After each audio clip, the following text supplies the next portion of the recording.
kabarnya? Alhamdulillah sehat walafiat. Alhamdulillah. Sudah ini juga ya Sensei kemarin apa namanya? eh Apa namanya kok saya lupa. Awas, Vaksin ya Sensei. Yang dosis ketiga berarti Sensei. vaksin dosis kedua sudah lama, sudah sebulan yang lalu, ketiga belum. Oke. Alhamdulillah juga buat teman-teman juga ya, semoga selalu sehat begitu, walaupun kita tahu ada juga ya Sensei beberapa yang apa ya, sakit begitu, ada juga yang Hmm, kena itu teman-teman saya kena eh, virus yang dimana itu varian Omicron hmm, ya. Gitu. ya ya. Oke Sensei, kita lanjut langsung saja nih Sensei, ngobrolin terkait Oke, mengenai perang ini Sensei. gimana tuh? Nah ini sebelum kita membahas lebih jauh ini, mungkin mendasari dulu ya Sensei, terkait mengenai perang ini. Hmm, Jadi kan kalau mungkin ya di kacamata orang awam umum, wah ini kok ngomongin perang di zaman sekarang kok masih bahas perang gitu. Nah hmm, perang ini kan memang sampai kapan bakal selalu ada ya Sensei. hmm. Dan tergantung juga tujuannya dan siapa yang punya peran di situ.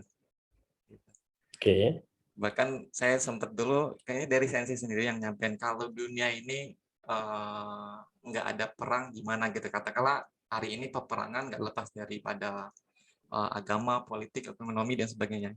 Jadi hmm. nggak usah perang gitu, biar hidup itu ya damai-damai aja. Itu dari pandangan beberapa gitu saja. Dari Sensei gimana? Hmm. Ya, kalau bisa tidak ada perang, ya jangan ada perang. Hmm. Oke. Kan peperangan itu meninggalkan luka, Hmm. peperangan itu meninggalkan korban, Hmm. peperangan itu berdarah, menghilangkan nyawa. Jadi kalau bisa tidak ada peperangan, maka jangan sampai ada peperangan. Oke. Dan apa namanya, tujuan kita diciptakan itu kan bukan untuk berperang. Tujuan kita diciptakan adalah rangka beribadah kepada Allah. Itu tujuannya.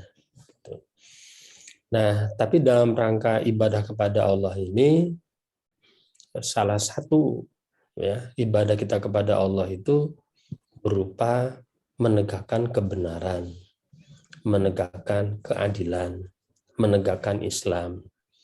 Kita berdakwah, Hmm. dan itu ciri khas umatnya Nabi Muhammad SAW.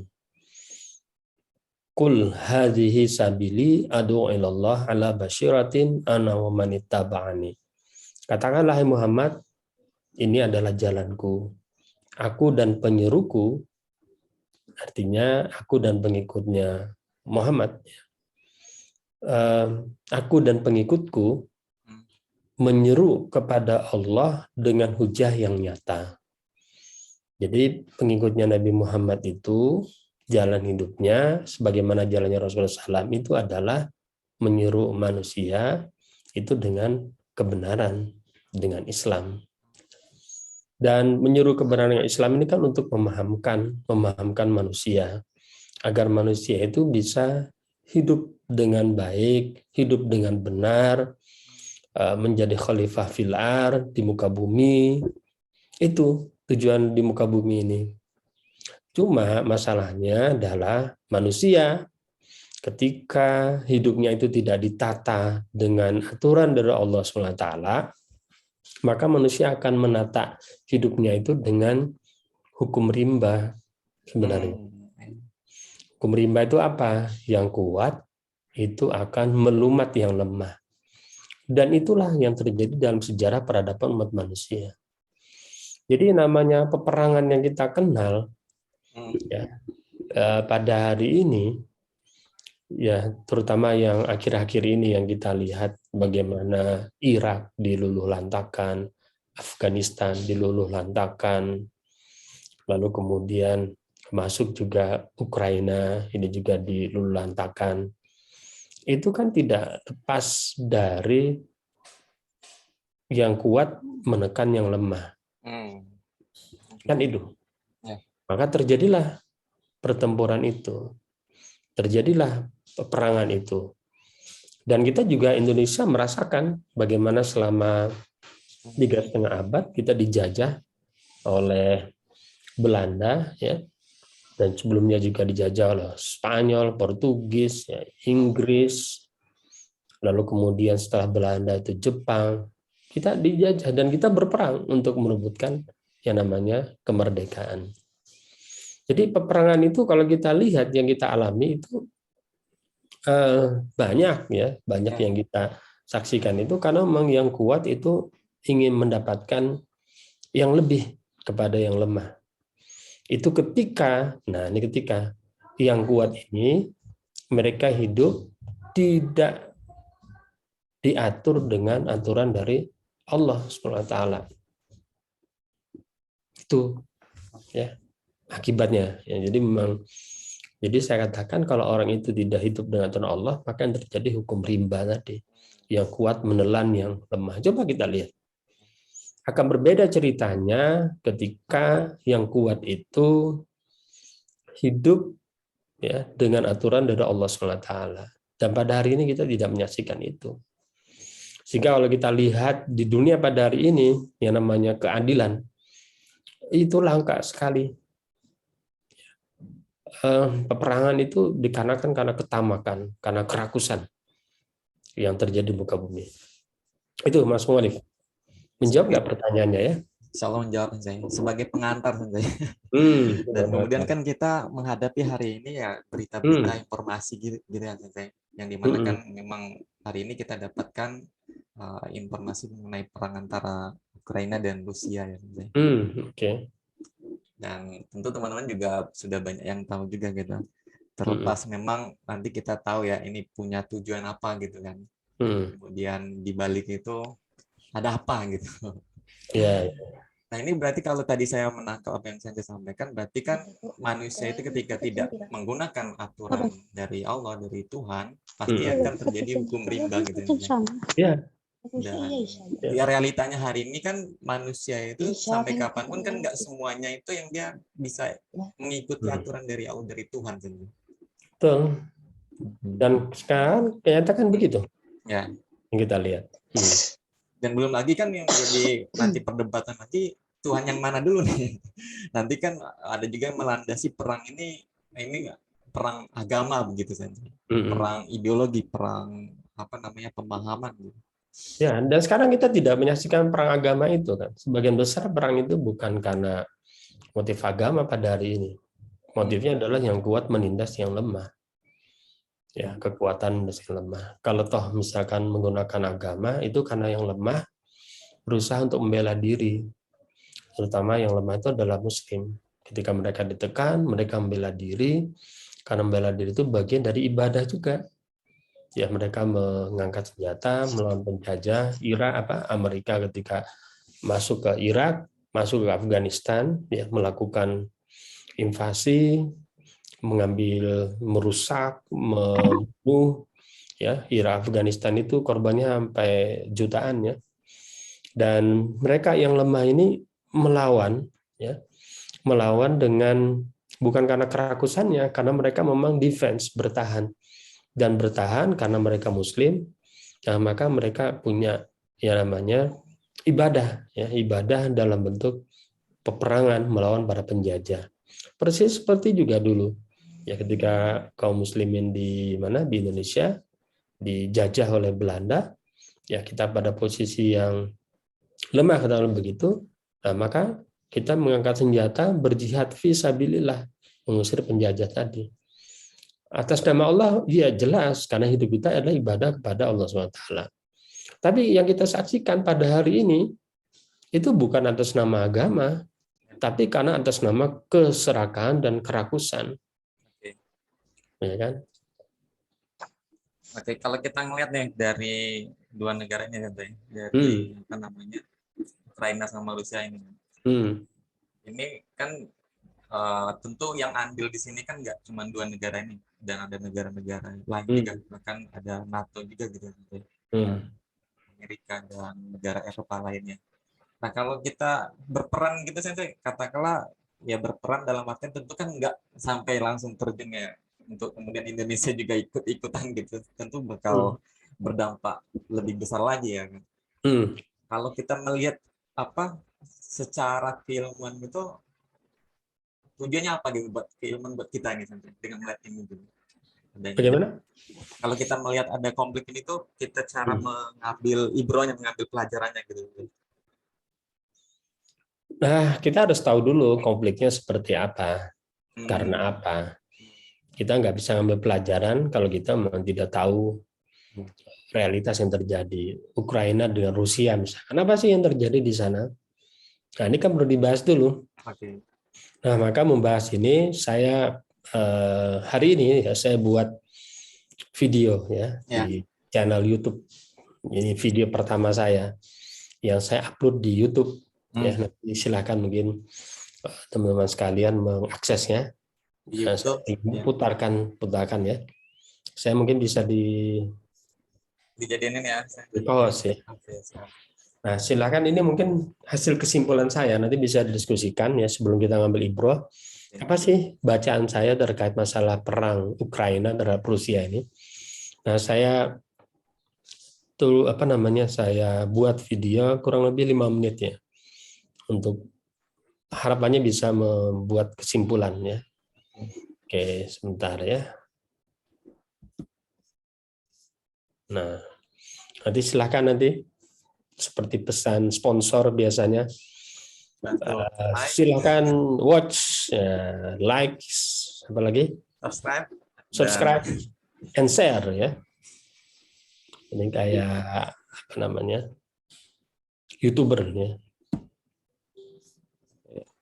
Dengaran ya? Dengar saja. Ya, kita saksikan.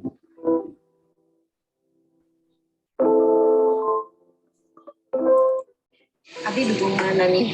Ukraina atau Rusia nih? Tergantung ya, kalau kita lihat perspektifnya. Ada orang menggunakan perspektif sempit, lihat Rusia menginvasi Ukraina. Yang terjadi apa? Kejahatan. Banyak rakyat yang jadi korban. Fasilitas-fasilitas di Ukraina berantakan. Pesawat terbang terbesar di dunia dihancurkan. Fasilitas militer dioper-abrik sama Rusia. Dan jutaan orang mengungsi. Dan rakyat sipil ada yang terbunuh karena di sana. Jadi isu yang diangkat kalau dari perspektif itu jadi kejahatan terhadap manusia. Kita jadi ingat kejahatan yang lebih besar dari itu yang bertahun-tahun dilakukan oleh Israel terhadap Palestina. Lalu kemudian juga dilakukan oleh Amerika terhadap Irak, Afghanistan. Itu korbannya jutaan. Itu perspektif yang lihat sempit, negara menggempur negara yang lain. Jadi Ukraina kita lihat menjadi sekarang. Selain perspektif negara antar negara, perspektif yang lebih luas kita bisa lihat. Kalau lebih luas, ini kan ceritanya rejimnya Ukraina ini mulai mendekat kepada blok NATO. Dan kita tahu posisinya Ukraina itu kalau di balik rumah itu kalau mendepannya Rusia. Kalau itu jadi anggota NATO, maka yang berikutnya terjadi adalah satu negara yang namanya Ukraina itu bagian dari negara-negara besar. Serangan terhadap Ukraina itu berarti serangan terhadap negara-negara besar. Dan sah juga nanti Ukraina, misalnya NATO itu menempatkan senjata nuklirnya di Ukraina. Nah ini yang membuat Putin merasa terancam. Dia melihat track record apa yang telah kalian lakukan NATO di negara-negara lain. Jadi mungkin dia merasa bahwa ini nanti dia tidak hanya Irak, tidak hanya Afghanistan, tidak hanya Suriah, tapi juga bisa terjadi pada negeri mereka. Nah ini perspektif yang lebih luas. Tapi perspektif yang lebih luas lagi, ini kita lihat siapa sih yang diuntungkan dari peristiwa ini. Kalau Rusia dia merasa itu diuntungkan, karena dia merasa terancam. Dia mengambil langkah-langkah yang itu menguntungkan dari mereka. Tapi yang juga sangat diuntungkan dari peristiwa adalah Amerika.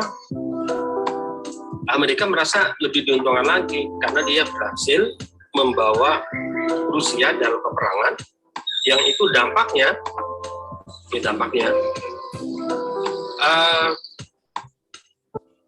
jalinan kerjasama antara Rusia dengan Eropa itu akhirnya terputus.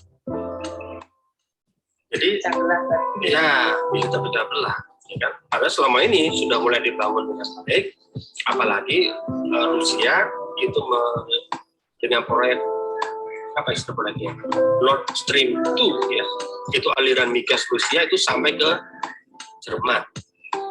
Nah ini bagi Eropa sangat menguntungkan, terutama bagi Jerman, karena dengan adanya energi yang banyak itu membuat Jerman bisa menjadi lebih besar. Dan tidak hanya Jerman, tapi Rusia, Eropa secara umum. Jadi nggak bisa dilihat cuma antara Rusia dan Ukraina, tapi juga lebih luas. Lihat dari itu.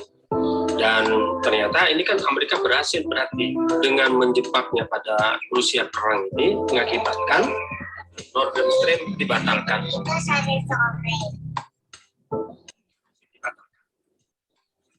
Dan itu kalau dibatalkan, ya berarti Eropa juga mengalami banyak. Dan Amerika diuntungkan, dia tetap mempertahankan hegemoninya sebagai superpower. Masalahnya kalau ini terbangun hubungan antara Rusia dengan Eropa menjadi hubungan tidak hanya pipa, nanti ekonomi lebih luas, Eropa juga menjembatani negara-negara Asia. Jadi ada kekuatan Euro-Asia yang tidak diinginkan oleh Amerika. Nah itu persoalannya. Kalau ditanya dukung siapa, kita mendukung dunia yang lebih baik. Jadi selama ini yang bermain di level dunia itu adalah kekuatan-kekuatan global, kekuatan-kekuatan yang dibangun dari keserakahan, yang dibangun dari kepentingan ekonomi. Yang mudah-mudahan kita tunggu kekuatan yang lebih adil nanti hadir di tengah-tengah. Biar nggak ada korban.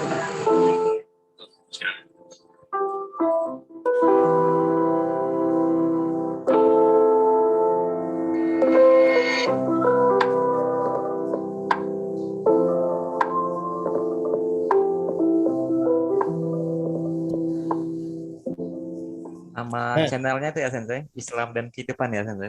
Nama channelnya nih. Oke. Nah, di apa namanya? Kenapa? Di Di subscribe. Nah, Oke. linknya ini ada yang nanya nih. Oke. Nah, Jadi kalau pertanyaannya dukung Ukraina atau Rusia, jawabannya adalah mendukung untuk menunggu kekuatan dunia yang lebih baik dan adil ya Sensei. jadi kita begitu. Tapi kalau saya keingat ini Sensei, Rasul dan sahabat kan dulu pernah menghadapi di posisi ada kekuatan besar dulu itu ada Romawi dan Persia. Kan sahabat itu sering tanya juga gitu. Milih mana gitu. Nah ini kayaknya kalau kita milih begitu bukan untuk mendukung sepenuhnya Sensei. Kayak melihat oh ini ada yang sedang bertarung ya. Ya. Kalau dari penjelasan tadi kan kalau perspektifnya sempit, ya mungkin kita melihat kemanusiaannya aja ya Sensei. Yang dimana kan secara ini Ukraina kan diserang begitu. Walaupun di sisi lainnya juga ini si presidennya memang mengambil peran juga ya Sensei. Yang dimana kan yang diperang itu kan bukan rakyat sipilnya, bahkan mereka membantu gitu. Yang dimunculkan itu kemanusiaannya gitu. Ya. Ya kan di sisi lainnya. Tapi di sisi medianya Ukraina yang ditunjukkan heroiknya, yang dimana tentaranya berhasil menembak, ya kan, ya kan berhasil mempertahankan dan semacamnya itu. Nah ini kalau secara perspektif tadi ya, yang dimana Sensei bilang tadi ya, kalau tentu kita bisa mengambil ibro di sini. Nah kemudian muncul lah nih pertanyaan Sensei. Andil kita Sensei, peran kita, atau cukup menyaksikan saja kemudian kita mengambil ibro di situ, atau mungkin dari Sensei punya insight yang lain begitu seperti yang melihat kondisi seperti ini. Ya, banyak hal yang bisa kita pelajari ya dari sini. kita ini kan umatnya Nabi Muhammad. Umat Nabi Muhammad itu adalah umat terbaik. Menurut siapa? Menurut Allah. Kuntum khaira ummatin ukhrijat linnas ta'muruna bil ma'ruf wa tanhauna 'anil munkar wa tu'minuna billah. Kamu adalah khairu ummah, umat yang terbaik. The best. Ukhrijat linnas. Dipersembahkan untuk manusia. Ta'muruna bil ma'ruf, menyuruh kepada al-ma'ruf, menyuruh kepada Islam. Wa tanhauna 'anil munkar, dan mencegah dari kemungkaran, mencegah dari yang bertentangan dengan Islam. Itu umat Nabi Muhammad. Nah, maka kalau kita menjadi umat yang terbaik, itu adalah default kita. Defaultnya kan itu. Maka kemudian kita itu harus meningkatkan kapasitas kita. Ya, sebagai seorang Muslim, ya, dengan keislaman kita, juga dengan pengetahuan-pengetahuan bersifat sunatullah. Jadi peristiwa perang Rusia dengan Ukraina itu banyak sekali yang bisa kita pelajari. Ya, kita bisa pelajari apa sih yang dilakukan ketika sebuah negara besar itu berperang. Lalu kemudian apa langkah-langkahnya, strategi apa yang mereka pakai. Lalu kemudian kekuatan militer apa yang mereka miliki. Itu semua jadi bahan kajian yang bisa kita pelajari dengan sangat menarik. Ya, dalam rangka apa? Ya dalam rangka kita itu memang harus relate gitu, harus selalu update dengan berita-berita terkait masalah umat ini. Banyak sekali ya. Jadi saya kadang-kadang ya merasa kurang waktu saja mempelajari itu karena saking banyaknya. Ya, misalkan strategi yang dilakukan oleh Rusia. Apa sih yang dilakukan oleh Rusia? Gitu. Kenapa sih dia harus menginvasi? Ya, bukan mengambil jalur diplomatik atau lebih gitu. Ya. Terancam ya, kan? Karena memang dia merasa ini ancaman. Jadi sebelum terlanjur, maka sekaranglah saatnya. Dan apa yang dilakukan oleh Putin, Rusia ya, mereka memang melakukan demilitarisasi, jadi menghabiskan militernya Ukraina, ya. Dan sebenarnya kalau saya baca sih mereka tidak menarget sipil, karena kalau menarget sipil itu rugi sendiri. Apa yang didapat dari menarget sipil? Nggak ada yang didapat, ya kan? Malah mendapatkan berita buruk di tengah-tengah media yang sangat terbuka hari ini. Kalau seandainya membabi buta membombardir rakyat sipil seperti yang dilakukan oleh Amerika di Irak, di Afghanistan, itu rugi sendiri. Jadi nggak ada keuntungan dia menarget sipil. Kenapa terjadi korban sipil? Ya itu memang sesuatu yang tidak terhindarkan, ya tidak terhindarkan. Jadi memang dia berusaha untuk menghabisi. Coba aja lihat pergerakannya, dia menghabisi memang kekuatan-kekuatan militer, tempat strategis. Sembari juga dia membuka jalur evakuasi untuk masyarakat sipil. Jadi perempuan Ukraina keluar dari Ukraina kan tidak ada bombardir terhadap rombongan pengungsi kan? Ya. Nah, kalau memang pinginnya menghabiskan ya dibombardir saja. Ternyata kan enggak. Kalau laki-lakinya memang pemerintah Ukraina itu melarang laki-laki untuk pergi keluar, tapi harus berjuang mempertahankan negara. Dan Ukraina juga wajar melakukan itu, ya kan? Siapa lagi yang bisa mempertahankan negara kalau bukan rakyatnya sendiri? Dan mereka tidak ingin membiarkan rakyatnya atau tidak ingin membiarkan negaranya itu dihabisi oleh negara asing. Ini sangat bisa dipahami, gitu kan?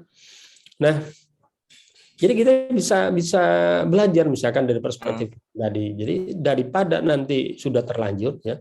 Karena presidennya Ukraina ini kan cukup agresif, dia ingin menjadi anggota NATO. Karena kalau menjadi anggota NATO itu berarti dia masuk dalam keluarga besar, negara-negara besar dengan kekuatan militer yang besar yang kalau digabung itu lebih kuat dibandingkan Rusia, kan? Nah, dan dia berambisi sekali untuk bergabung dengan NATO. Nah, dengan ambisi itu maka itu ancaman bagi Siap. Rusia, karena kalau kita lihat Moskow itu kan dekat sekali dengan Ukraina. Ya. Sehingga kalau nanti itu bergabung dengan NATO, maka kemudian menjadi sah misalkan Ukraina, mungkin negara-negara NATO itu menanam senjata nuklir, ya, sehingga hanya dalam berapa menit itu bisa habis itu yang namanya Moskow. Ya. Nah, bagi Rusia ini ancaman. Kalau tidak sekarang, kapan lagi? Dan itulah yang dilakukan. Nah, bagi rakyat Ukraina wajar juga untuk mempertahankan diri. Nah, lalu apa yang salah? Ya, sebenarnya mungkin karena pemimpin Ukraina itu kapasitasnya mungkin dia kan aktor ya, tanpa mengurangi rasa hormat kepada aktor pelawak itu. Harus diakui tidak semua orang itu pas untuk menjadi pemimpin, perlu jam terbang, terutama di negara seperti Ukraina, di antara tarikan Amerika dan Rusia, tarikan NATO dengan Rusia. Seharusnya dia strateginya bukan ke barat, tapi strateginya memang non-align. Jadi memang tidak berpihak, menjadi non-blok. Dia membangun kerjasama, katakanlah ekonomi dengan Eropa, membangun kekuatan militer itu dengan Rusia. Jadi dia punya dua kaki gitu. Harusnya itu yang diambil, ya, bukan mendekat ke barat, itu artinya memang membangunkan singa yang tidur. Ya. Tapi jadi memang ini menurut saya memang itu pada level pemimpin. Nah, ini juga bisa jadi pelajaran bagi kita. Ya. Belum lagi strategi-strategi perang yang menarik, kita bisa lihat. Akhirnya kita juga membaca bagaimana kekuatan militer. Kalau terjadi sampai perang, ya, Anda lihat kan, NATO itu tidak mau masuk ke dalam medan pertempuran. Bahkan NATO juga menolak ketika Ukraina meminta no fly zone, ya. Ukraina ingin langitnya itu bebas dari pesawat. Sehingga setiap ada pesawat itu ditembak oleh NATO. Pinginnya kan begitu. Dan itu sesuatu yang wajar biasanya, ya, untuk meredam konflik. Itu daerah langit itu harus dibersihkan. Tapi NATO tidak berani mengambil itu. Kenapa? Ya karena berarti akan terjadi pertempuran besar nanti antara NATO dengan Rusia. Walaupun secara kumulatif kekuatan NATO pasti lebih kuat dibandingkan Rusia. Tetapi kekuatan mereka sudah pada level di mana kalau terjadi pertempuran sama-sama hancur. Nah, tapi belum tentu juga kalau Rusia sendiri mungkin kalah dengan NATO, tapi kalau dia gabung dengan sekutunya China, sekutunya India, sekutunya adalah Kazakhstan, ya, termasuk Mongol, apalagi Pakistan, ya, itu bisa jadi imbang, dan itu akhirnya kiamat, ya. Kiamat. Ya, Anda bisa bayangkan persenjataan Rusia misalkan dia punya rudal Kinzhal gitu, lalu kemudian itu cukuplah untuk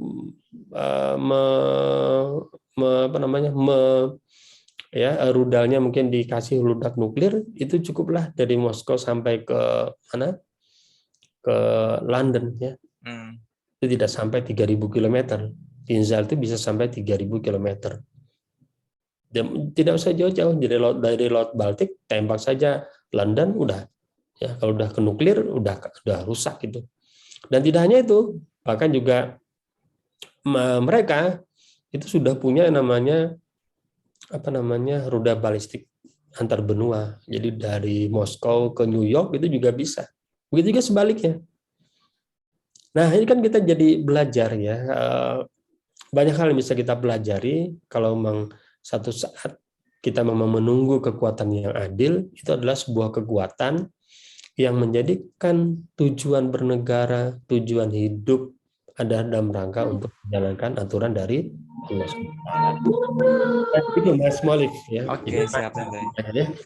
Kalau berbicara perang itu berarti nggak lepas daripada politik, ya, Sensei, geopolitik. Ya. Nah, Kalau kita lihat berarti kan punya andil di dalam sebuah negara itu kan seorang pemimpin dan para yang punya kuasa gitu ya. Ya, Oke.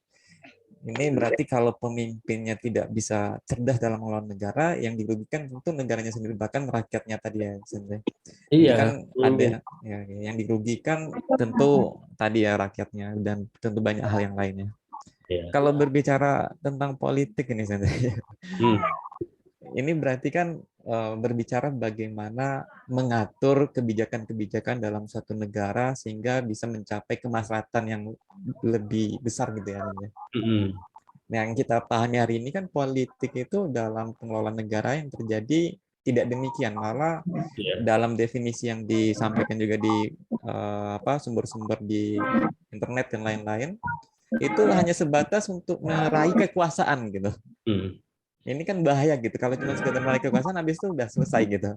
Bukan untuk mengatur mengelola. Ya, jadi pada hari ini ketika orang itu tidak menjadikan aturan Allah sebagai panduan dalam hidup,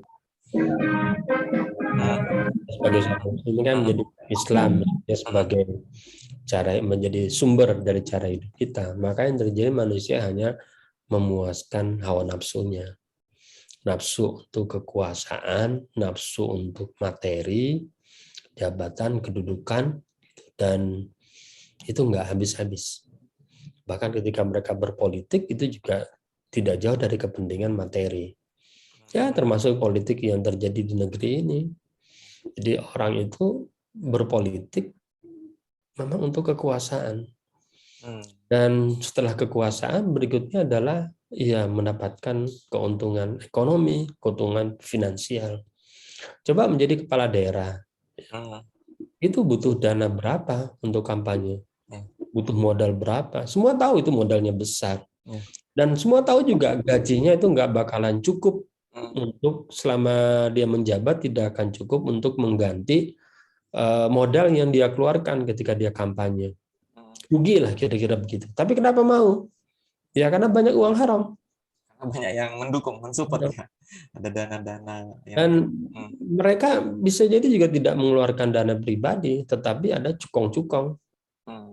Yang cukong-cukong ini dia bisa kasih uang ke pihak yang bersaing, sehingga siapapun yang menang nanti dia yang menang adalah para cukong, oligarki ya. Oligarki itu terjadi di kita, terjadi juga di Rusia, ya kan? Yang termasuk disasar oleh negara-negara Barat itu adalah membekukan aset ya, keuangan oligarki Rusia. Juga terjadi di Amerika, terjadi di berbagai negara. Jadi dan sampai munculnya oligarki itu adalah ya karena mereka punya power, punya kekuatan, mereka melakukan konsolidasi sampai mereka ingin mendapatkan lebih dan tidak pernah merasa cukup. Jadi orang-orang serakah inilah yang kemudian ya mengatur negara-negara di dunia, ya mengatur berbagai macam negeri, ya lalu kemudian juga sampai level global. Waduh, jadi memang yang terjadi adalah kekacauan, yang terjadi adalah fasad, kerusakan. Nah, sebagai seorang muslim, ya kita kalau pelajari Islam itu secara detail, kita akan tahu betapa umat manusia ini membutuhkan yang namanya Islam. Dan kita juga tahu betapa banyak orang yang tidak ingin mendengar Islam. Ya, Islam yang kafah, Islam yang solutif, Islam yang bisa menyelesaikan masalah. Banyak yang juga nggak pingin. Bisa jadi karena kebodohan, ketidaktahuan, bisa juga karena hidupnya penuh dengan kemaksiatan, ya, bisa jadi juga karena kepengecutan, bisa juga karena ikut-ikutan, ya karena bodoh tadi. Nah, sehingga mereka kadang-kadang muslim, tapi muslim yang ganjil perilakunya, ya muslim yang nggak suka dengan Islam. Dan tadi pesan di video saya kan sederhana, ya. Mendukung siapa? Mendukung kehidupan yang lebih baik. Menunggu kekuatan dunia yang adil. Apa sekedar menunggu? Ya. Menunggu, iya, karena itu hadiah dari Allah. Sebagaimana rezeki itu dari Allah. Tapi harus ada ikhtiar. Nah, salah satu ikhtiar yang kita lakukan adalah tingkatkan kapasitas kita sebagai seorang muslim. Ya, pelajari Islam sungguh-sungguh sampai kita bisa melihat the beauty of Islam, bisa menunjukkan bahwa Islam is a religion in waiting. Islam is a din in waiting. Jadi Islam itu adalah agama, Islam itu adalah din yang sedang ditunggu-tunggu untuk menyelesaikan masalah manusia. Itu mungkin ibrohnya, Mas Mualif. Oke, tadi kalau sempat ngelihat di video Sensei tadi kan banyak yang kemudian kan menjadikan fokusnya hanya Ukraina dan Rusia gitu ya Sensei. Ketika Rusia memerangi Ukraina, kemudian kan mendapat sanksi gitu. Tapi dunia kan tidak melihat yang udah lama kita tahu kan Palestina itu diperangi sampai 70-an tahun ya Sensei. Ya. Itu nggak ada kena sanksi dan ini nggak ada yang ibaratnya berkontribusi, nggak ada ikut berperan gitu. Itu gimana menurut Anda? Ya itulah wujud ketidakadilan tadi. Ya, ketidakadilan. Kenapa? Tidak adil itu karena memang hidup itu didorong oleh hawa nafsu. Kita lihat Ukraina dibombardir, rakyat sipil itu menjadi korban, kita mesti sedih. Ya. Sakit mesti. Kita nggak pingin ada manusia diperlakukan seperti itu. Ya kan? Sebagaimana juga kita tidak pingin saudara-saudara kita di Palestina pada hari ini, masuk juga Afghanistan, Irak, gitu. Mereka punya kehidupan, punya negara yang sudah apik, baguslah gitu. Kotanya juga bagus, mereka hidup tertata, tiba-tiba dengan kekuatan hadidaya diluluhlantakkan ya, dengan alasan yang sampai hari ini tidak terbukti. Ya, karena memang nafsunya itu memang karena ingin menguasai Irak, Afghanistan karena sumber daya minyak gasnya memang luar biasa besar. Jadi itu keserakahan, ya, kerakus luar biasa. Jadi ketidakadilan ya karena memang tadi hukum rimba. Ya, dan ya mereka juga sebenarnya hidupnya tidak bahagia. Orang yang didikte oleh hawa nafsu itu tidak pernah merasakan yang namanya ketenangan dalam hidup. Dia akan terus lapar, haus gitu ya.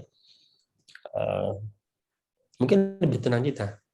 Ya, bisa nyantai-nyantai, ngobrol-ngobrol seperti ini ya, mengingat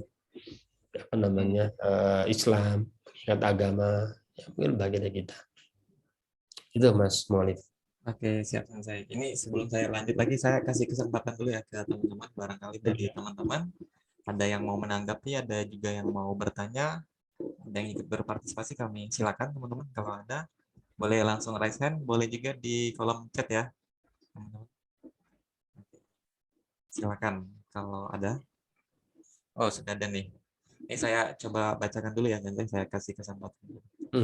Maaf izin bertanya. Untuk saat ini, negara yang paling mendekati dengan negara Islam versi zaman Rasulullah masih ada nggak, Sensei? Saya enggak melihat itu ya.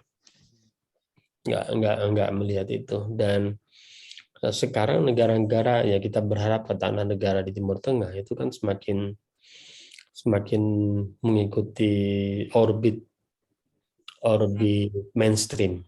Jadi mainstreamnya bernegara sekarang itu adalah sekuler. Memisahkan agama dari kehidupan. Gak usah bawa-bawa agama lah gitu. Ya lihat saja misalnya Arab Saudi, ya kan, itu juga semakin sekuler. Hampir semua negara sekarang menuju pada sekularisme. Jadi memang apa sih yang mendekati Islam? Kita nggak melihat itu, ya kita nggak melihat itu. Dan kita bisa menilai bahwa ini apakah sesuai dengan Islam atau tidak. Tinggal kita bandingkan saja dengan konsep Islam, ya konsep bernegara. Yang itu dijelaskan dalam buku fikih terkait masalah negara. Ya kan, saya dulu ya sejak lama saya udah baca bukunya ini terjemahan sih ya, Ahkamus Sultaniyah ya, karangan Imam Al-Mawardi. Itu bisa terlihat betapa memang nggak ada konsep bernegara modelnya Rasulullah SAW pada hari ini. Dan pada hari ini bernegara itu kalau tidak kerajaan, kemudian republik, kan gitu. Ya. Dan bagi sebagian kalangan Muslim pemikir Islam ini sudah sesuai dengan Islam. Nah, ya monggo saja. Tinggal sekarang dengan model begini apa yang bisa dibuktikan? Apakah umat Islam itu seperti ini idealnya? Apakah umat Islam itu seperti ini kemampuannya? Kalau konsep bernegara seperti republik yang ada sekarang atau kerajaan ya di negara Timur Tengah itu sudah sesuai dengan Islam, ya berarti apakah cuma sebegini kualitas umat Islam? Ya, bandingkan dong dengan umat Islam di masa lalu, pada masa Rasulullah Rasyidin, ya pada masa Bani Umayyah, Bani Abbasiyah, kan beda sekali. Ya, bahkan ketika Rusia melawan Ukraina, sebenarnya bukan hanya melawan Ukraina ya, melawan NATO, lebih khusus lagi melawan Amerika. Itu negara-negara di Timur Tengah kebingungan bagaimana bersikap. Satu sisi mereka butuh yang namanya Rusia, sisi yang lain mereka juga di bawah pengaruh Amerika, mereka harus bersidang menentukan sikap, ya, nggak bisa berani sendiri-sendiri menentukan sikap. Yang kesimpulannya mereka mengambil sikap untuk tidak berpihak, ya kira-kira begitu. Sebegitu levelnya umat Islam pada hari ini. Ya, nah sekarang tinggal kita bayangkan kalau Allah mengatakan kita sebagai khairu ummah, umat terbaik, the best, yang mampu mendikte manusia kepada Islam, kan begitu, mampu mendakwahi manusia, sebagaimana Amerika misalnya mendakwahi umat manusia itu kepada sekularisme, kepada demokrasi. Nah, sekarang umat Islam harusnya begitu, ya. Kalau mau umat Islam itu didesain ta'muruna bil ma'ruf wa tanhauna 'anil munkar, itu wujud dari the best-nya umat Islam itu. Nah, sekarang bayangkan bagaimana skenarionya, bagaimana desainnya, ya, bagaimana sistemnya umat Islam itu mampu seperti itu. Bisa nggak kita membayangkan dan menjelaskan? Ya, karena kita sudah bisa membayangkan, berarti memang kita sudah pada tahap menerima konsep Islam itu dengan penuh keyakinan dan karena pemahaman, bukan karena dogmatis. Bisa nggak kita bayangkan bagaimana desainnya? Termasuk misalkan Islam itu mampu menyelamatkan bumi. Pada hari ini bumi terancam kiamat pemanasan global. Negara-negara besar nggak mampu menyelesaikan masalah itu. Nah, kita bisa nggak menawarkan konsep Islam yang bisa menyelesaikan masalah pemanasan global? Nah, jadi kita memang mesti belajar, mau mengambil pelajaran, mau introspeksi diri, berpikir jernih, ya, berpikir tidak didorong hawa nafsu dan punya keinginan untuk mencari gitu, dan mencari, karena standar umat Islam itu adalah umat terbaik yang memberikan kebaikan kepada umat yang lain. Ya, ukhrijat linnas, dipersembahkan untuk manusia. Nah, gimana kita menempatkan posisi itu? Bagaimana desainnya? Bagaimana gambarannya?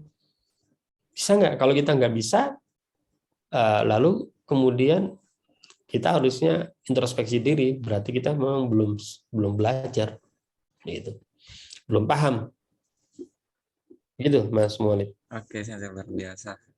Ini jadi PR buat kita bersama ini, Sensei. Oke, kalau ada lagi boleh teman-teman. Oke, ini temanya jadi pengajian ya? Iya, kan mengkaji, Sensei. Oh, mengkaji. Iya. Oke.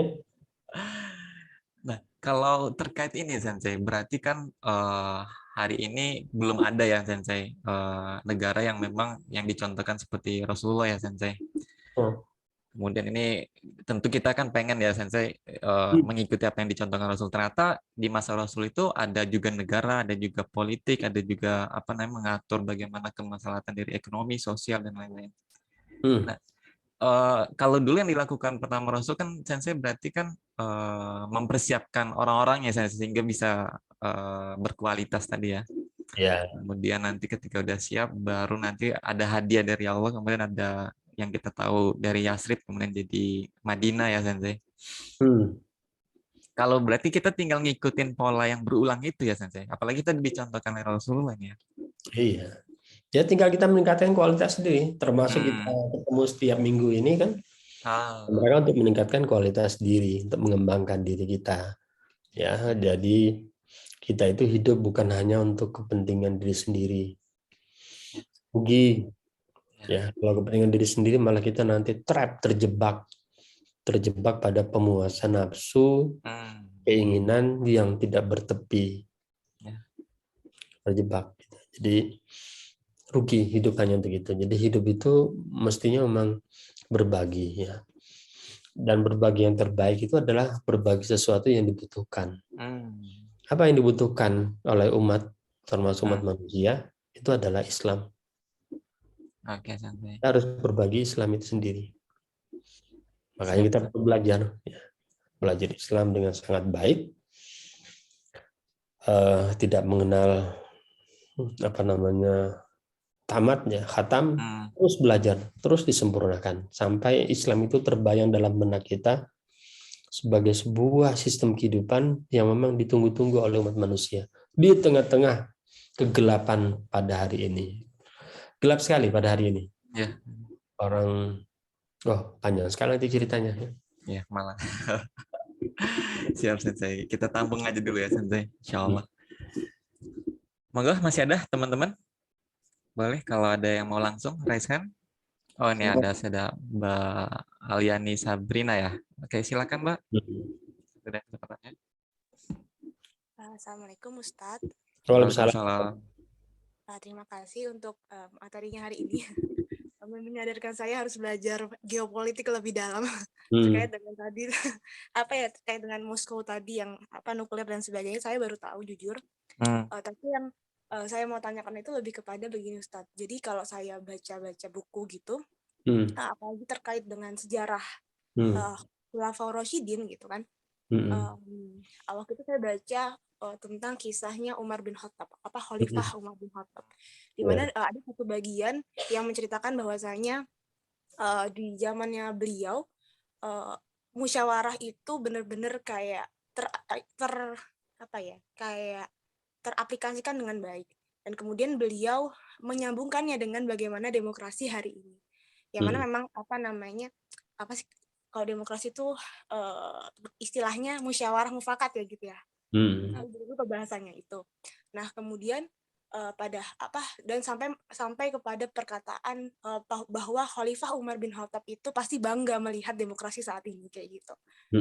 Ya, notabene itu keluar daripada seorang tokoh sejarah Islam kayak gitu. Nah, bagaimana sih kita anggapan Ustadz terkait dengan hal ini kayak gitu, kayak mungkin kalau dari saya sudah mengkaji secara lebih dalam gitu kan, saya bisa kayak istilahnya mengindra adanya kesalahan berpikir ini. Tapi kalau orang awam tuh kan kayak oh iya benar nih gitu, jadi kayak secara tidak langsung kayak setuju. Nah, bagaimana pendapat Ustadz untuk kita menyampaikan itu kepada orang awam kayak gitu? Iya, orang itu memang berpikir ya, suka sekali mengeneralisasi. Mengeneralisasi maksudnya begini, kalau kita lihat ada tokoh ahli sejarah dalam begitu, itu kita mengeneralisasi dia juga pasti ahli fikih. Bahkan juga mengeneralisasi tidak hanya ahli fikih terkait agama, tapi juga fikih terkait daulah dalam begitu. Bahkan fikih juga terkait ekonomi, fikih terkait masalah ukubat, hudud.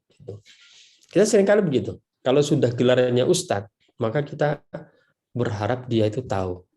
Sehingga kita ini karena memang hidup dalam lingkungan yang dalam suasana yang mungkin gimana membahasakannya, tidak egaliter gitu ya, tidak egaliter. Kita itu akhirnya sikap batin kita adalah menerima ya setiap perkataan mereka, perkataan tokoh tadi sebagai kebenaran. Pada sederhananya begini sebenarnya ya. Saya ini doktor. Yang saya adalah machine learning. Ketika saya membahas machine learning saja, itu enggak semua saya kuasai. Apalagi bidang yang lain, teknik sipil misalkan, teknik industri, ya bidang arsitek dan segala macam, itu baru bidang teknik. Belum lagi bidang lain terkait masalah ekonomi, masalah politik dan segala macam, itu saya nggak ahli. Saya nggak ahli semua. Ya, saya tidak semua saya ahli dan saya bisa menyadari itu. Maka itu pula saya lihat ya, orang-orang tokoh-tokoh itu ya sama saja, dia tidak semua ahli. Jadi kalau dia memang ahli sejarah, dia bisa jadi akan salah ketika dia bicara terkait masalah negara misalnya begitu, salah dalam menganalisis. Dia menganalisis terkait masalah negara, karena tidak otomatis dia jadi ahli tata negara. Nah, kenapa saya berani misalkan menyatakan tokoh dia salah ketika membahas masalah bernegara, menyamakan katakanlah demokrasi, Umar akan bangga melihat kita musyawarah mufakat. Musyawarah mufakat itu iya, itu ada dalam Islam dan itu juga ada dalam demokrasi. Tapi yang namanya rasa manis, ya, yang namanya rasa manis itu tidak menunjukkan bahwa semangka itu sama dengan rambutan, sama-sama manisnya. Iya enggak? Siapa yang bisa mengatakan bahwa demokrasi itu sama dengan Islam, sementara demokrasi itu lahir dari peradaban Yunani, sementara Islam itu lahir dari wahyu dari Allah SWT. Itu saja udah kesalahan fatal, sumbernya ada beda. Seharusnya sikap kita mengatakan itu memang dua hal yang sumbernya memang berbeda. Kalau toh ada kesamaan-kesamaan, itu memang kebetulan saja ada sama, tapi itu sumbernya berbeda. Ya, jadi ketika ada kesamaan, ya mungkin bisa diterima dari sisi kesamaan. Tapi kalau memang itu dua hal yang berbeda, ya kita anggap saja itu dua hal yang memang berbeda. Ya kan? Ya. Nah, tinggal nanti menjelaskan saja kalau dianggap demokrasi itu sama, produk berpikirnya para filsuf Yunani atau secara modern mungkin tokohnya adalah Montesquieu, Rousseau, Voltaire ya. Sebuah kebetulan yang ajaib menurut saya. Montesquieu, Voltaire, Rousseau yang mereka tidak mengkaji Quran, hadis Rasulullah SAW, lalu kemudian pikirannya tiba-tiba sesuai dengan Quran dan Sunnah, sesuai dengan praktek Rasulullah SAW. Bagi saya itu nggak masuk akal, Ya, jenius sekali mereka, ngalah-ngalahi umat Islam pada hari ini, ya. Umat Islam punya Quran, punya hadis. Kemudian kita membebek, udah benar itu punya Voltaire, Montesquieu, Rousseau dan segala macam. Kan jadi aneh sebenarnya. Jadi kalau memang itu berbeda ya anggap saja, ya terima saja itu memang berbeda, kenyataannya berbeda. Apa susahnya sih mengatakan itu berbeda kalau memang kenyataannya berbeda. Tapi kalau ngotot juga sama, ya monggo, silakan. Ya, silakan kalau memang itu dianggap sama, kan kita tidak bisa mak. Nah, tapi Mbok ya mungkin dengarlah ya bahwa itu berbeda. Kan nggak mungkin kebetulan sama. Dari landasan aja udah beda kan, Teh? Landasan beda. Yang dimana kan kalau dari Islam kan landasannya Quran dan hukum tertingginya dari Allah. Kalau itu kan jelas dari rakyat, oleh rakyat, dan untuk rakyat. Ya, dari manusia sendiri. Ya. Gitu. Mudah-mudahan bisa dipahami ya. Jadi Ya. kalau mulai sekarang mungkin termasuk saya, kalau saya bicara politik, Anda jangan selalu mengatakan bahwa saya selalu benar. Enggak juga, karena bukan bidang saya, bukan itu terus terang kan bukan bidang klien saya. Tapi saya berani bicara itu karena saya juga banyak belajar tentang politik. Termasuk juga bidang tadi, bahkan bidang saya sendiri di machine learning, tidak semua juga menguasai gitu. Tapi saya berani bicara itu karena saya pelajari tentang bidang itu ketika saya S3. Jadi kita harus punya sikap egaliter. Ya. Jangan mengeneralisir orang ini, tokoh ini dia pasti tahu semua. Gitu. Ada kadang-kadang lihat ustadz gitu ya, saya lihat dia ngomong kalau bicara masalah ibadah, bicara hadis, oke, bagus. Tapi ketika dia menjelaskan sesuatu yang saya mempelajari puluhan tahun, kan konsep terkait masalah politik dalam Islam, itu saya bisa langsung tahu itu salah itu. Dan saya bisa memahami kenapa salah, karena bukan bidang dia. Nah, kenapa saya bukan bidang saya? Ya karena bukan masalah bidang saya, tapi saya mempelajari itu puluhan tahun. Jadi saya tahu gitu. Jadi biasa-biasa saja itu alamiah. Dan Anda lebih tahu dari saya dalam hal dalam banyak hal itu juga bisa jadi ketika memang Anda mendalami, mempelajari ya secara mandiri dan Anda pasti akan bisa menilai yang saya sampaikan itu bisa benar atau salah. Begitu, Mas Mualif. Oke, siap, Sensei. Nah, ini sebagai ini juga Sensei, karena ini jamnya sudah 9, penutup ya Sensei. Mungkin dari sini ada juga teman-teman yang baru bergabung, ada yang baru belajar Sensei. Menjawab pertanyaan yang Sensei, yang dimana kita banyak yang nggak tahu ternyata Islam itu mengatur dalam perpolitikan, dalam mengatur dalam bernegara gitu. Nah ini kan menjadi suatu yang kalau orang awam, masa Islam bahas-bahas politik sih, masa Islam masuk ke ranah itu gitu. Nah kalau dari Sensei menanggapi gimana Sensei? Ya Atau sederhana saja, kalau Hmm, tidak suka Islam itu mengatur politik, ya enggak apa-apa, nggak usah disebut hmm, mengatur politik. Yang jelas begini, Islam itu mengatur manusia, mengatur cara hidup manusia. Ya, cara kita hidup, cara kita menata diri kita, menata keluarga kita, menata masyarakat, menata kita dalam bernegara. Walaupun judulnya mungkin bukan politik deh, nggak usah pakai istilah politik. Islam mengatur deh masalah cara kita hidup, Oke. cara mengangkat pemimpin, Hmm, cara mengambil keputusan. Islam itu mengatur cara berdagang, hmm, membangun perusahaan. ya. Kalau itu nggak suka dengan Islam berkata politik, tapi Islam mengatur cara hidup. Siapa yang bisa membantah itu? Kan nggak ada. Oke, Insya Allah. Itu, Mas. Terjawab sudah, maksudnya yang kita memahami Islam rahmatan lil alamin ini nggak cuma sekedar slogan ya, nggak cuma sekedar hanya landasan dalil, tapi memang dalam pengaplikasiannya dalam kehidupan itu benar-benar nyata ya Sensei. Islam sebagai rahmatan lil alamin. Ya, Islam itu cara hidup. Allah itu Hmm, menurunkan Islam itu mengatur manusia. hmm, Ketika dia nggak mau berpolitik dengan Islam, oke deh. Ya, nggak usah disebut Islam mengatur politik. Tapi ketika Anda menjalankan tes politik, pakai Islam, gitu saja. oke. Walaupun nggak dikasih judul Islam, apa namanya, politik Islam. Ya, Mungkin karena nggak suka gitu ya, nggak apa-apa. Tapi ketika Anda berpolitik, pakai Islam, oke. gitu saja. Ketika berekonomi, pakai Islam. Hmm, Kalau sebagai seorang Muslim. siap. Oke, tentu tantangannya buat kita ya untuk terus belajar ya. Dan Betul. ternyata semuanya diatur dalam Islam gitu ya Sensei, untuk kita Betul. dalam berkehidupan. Oke, terakhir Sensei, closing statement Sensei kalau ada Sensei. Ya, itu udah closing statement. Mari kita Siap. ya. Sudah sempurna, Insya Allah. Tinggal kita pelajari terkait masalah Oke. PAN dan segala macam, tingkatkan kapasitas diri kita ya. Dan sekarang kita hidup di zaman yang mudah sekali mengakses informasi. Tapi hati-hati ya, informasi itu penting juga bagi negara yang sekarang bertikai. Rusia, karena media itu dikuasai negara-negara Barat, sehingga Anda mendapatkan informasi secara umum, kita tidak mendapatkan informasi yang berimbang. Cari saja juga sumber informasi yang berasal dari Rusia ya.